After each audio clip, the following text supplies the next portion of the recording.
Hello everybody, it's been a really long time since I've done one of these, but I thought I would just do a little November reading wrap up.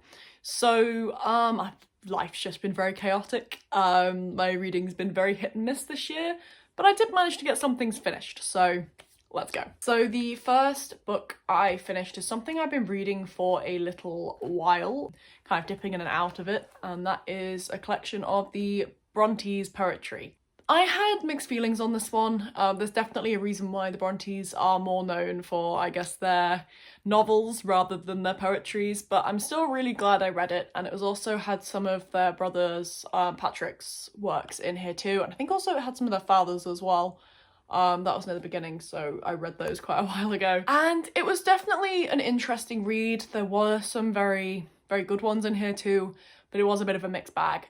If you're a big Brontes fan, I would definitely recommend checking it out, but overall I gave it 3 stars. So the next book I read was the 9th volume of Nana. So I love the Nana manga, it's so good. Basically it follows 2 girls called Nana who moved to Tokyo. One of them an aspiring musician, and the other one is just basically just obsessed with romance. They're polar opposites, but they move in together and they just get on really well. And it's, I guess, a little bit soap opera-y type stuff, but it's basically just follows them and their lives as things happen. And the more things happen, it gets very messy and things start to implode a little bit more.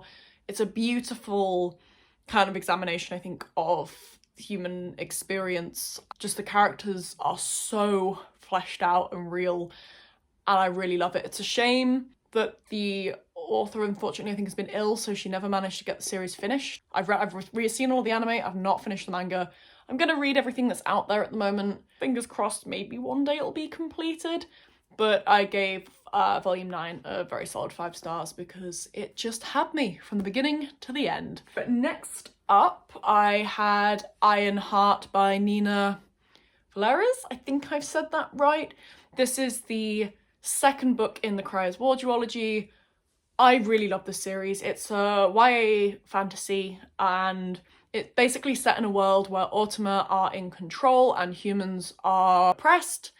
And it's got 2 main characters. You have Isla and Cryer. Isla is human, Cryer is an Automa, and Cryer is also part of the royal family. Isla's family was killed by Automa, and thus she is on a path for vengeance. This is a sapphic book, so as these characters meet, things get a little bit more complicated, especially for Isla regarding her feelings in the situation. Yeah, I just had a really nice time with it. I will say Isla and Cryer were beautifully developed. The secondary characters, not so much. The world, it was a great concept. More could have been done with it, but for what it was, I really enjoyed it. And I gave both books in the series 4 stars because, as I say, I just had a fun time. And if you are looking for a YA fantasy series that is high stakes, but just not too intense, this could definitely be a good one to check out. So the next book was another manga, and that is the 3rd volume of Bungo Stray Dogs.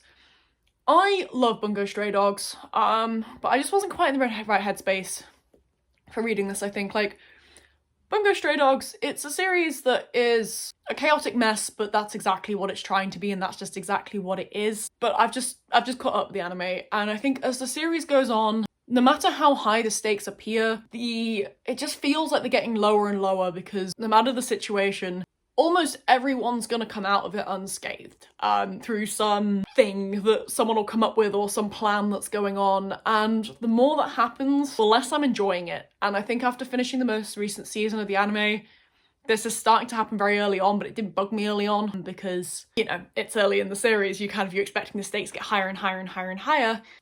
But there's just so much plot armor for the characters.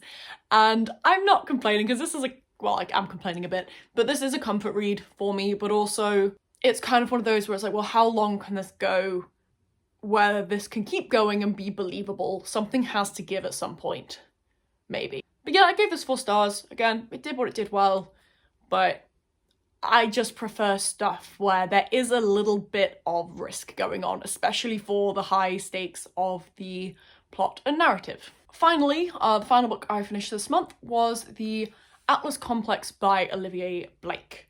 So this is the final book in the Atlas 6 trilogy.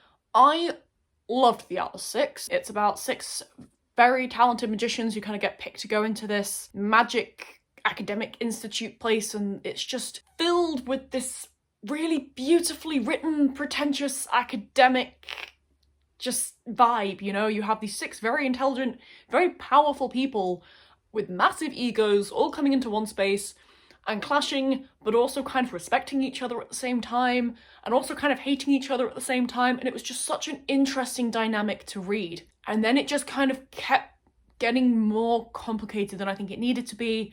Things just kept going in circles, and I'm not gonna lie, I had absolutely no idea what was happening by the end of this book. I was just confused, and I was conflicted on what to rate it.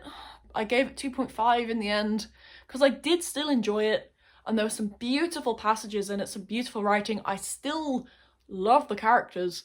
I just didn't care about what was going on anymore.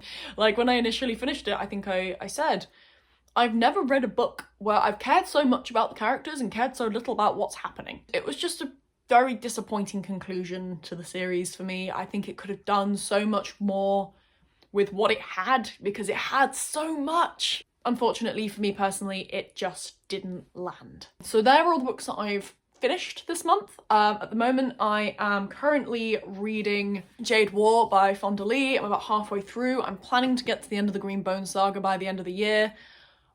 I love this series. I am so excited to finish it.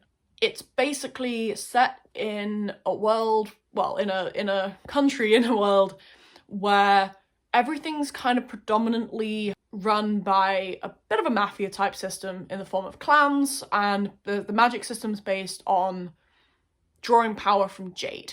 And people who use jade are called greenbones, and the more jade you have, the more powerful you are. Typically, the more respected in society you are. And it's just such nitty-gritty family politics kind of meeting the wider politics of the country. And now in this book, we're starting to kind of expand more outside of just Kekon. I think it's called Kekon. I think that's how you pronounce it. Into some of the other neighbouring territories, and a lot of the prejudices that both countries have towards each other, largely as well due to this use of jade. And it's just all kind of starting to simmer, and I love it, and I can't wait to talk about it properly once I finish the whole series. And then the other book I'm listening to is The Invisible Life of Addie LaRue by V.E. Schwab. Mixed feelings on this one at the moment. I'm starting to get more invested, but it's taken me about 4 hours of the audiobook to get there. It's a really interesting concept. It's basically about a girl who makes a deal with the devil because she wants more time, and then she ends up getting more time, but no one can remember her after they meet her. It's just long, and a lot of other people have talked about this book like it's very white dominated, I guess. For a character that is alive for so long, get outside of Europe and America, especially in a book that is as long as it is. If it was a quarter of the length, I would be able to take it a lot more just as it is. But given how much more there is to go, and maybe it's going to surprise me, I don't know, but it just could have done so much more. And at the moment, it's not living up to it. But I am going to finish it, I'm going to keep reading it, but at the moment, I'm on the fence. So that is my reading wrap up for November. Please, if you have anything that you've been reading, share it in the comments, and if you've read any of these as well, let me know your thoughts. And I will see you all very soon. Bye.